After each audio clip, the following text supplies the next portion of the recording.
تحقیق بے شک مومن کامیاب ہو گئے، مومن فلاح پا گئے۔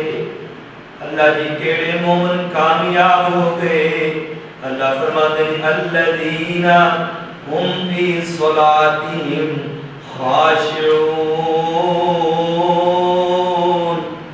اللہ فرماتے ہیں او مومن لوگ جڑے اپنی نمازاں دے اندر خشوع خضوع رکھدے نے، اپنی نمازاں نوں ادا کردے نے تے خشوع خضوع دے نال اپنی نمازاں نوں ادا کردے نے۔ خشوع خضوع دا مطلب کیا ہے کہ اسی نماز ادا کرنی ہے کہ ساڈا دھیان اللہ کی ذات کی طرف ہوئے۔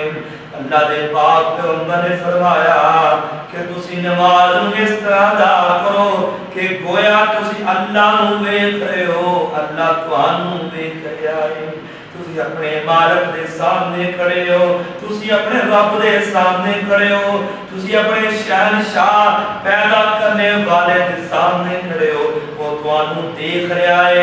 اس طرح نماز اندر خشوع خضوع پیدا کرو۔ نماز پڑھتے ہو تواڈے روح پہ کھڑے ہو جان، تواڈے اوپر اللہ دا خوف طاری ہوئے کہ اسی ساری کائنات دے بادشاہ دے سامنے کھڑے ہیں۔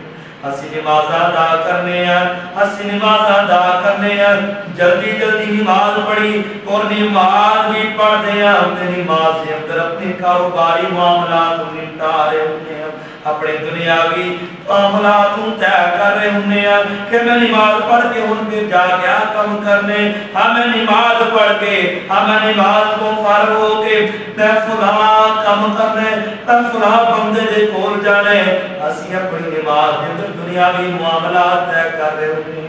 یہ خشوع خضوع نہیں، یہ خشوع خضوع نہیں، خشوع خضوع ہے کہ نماز کے اندر سارا دھیان سارا لگاؤ دل اور دماغ اللہ کی طرف ہوئے کہ اسی ساری کائنات دے بادشاہ دے سامنے کھڑے ہیں۔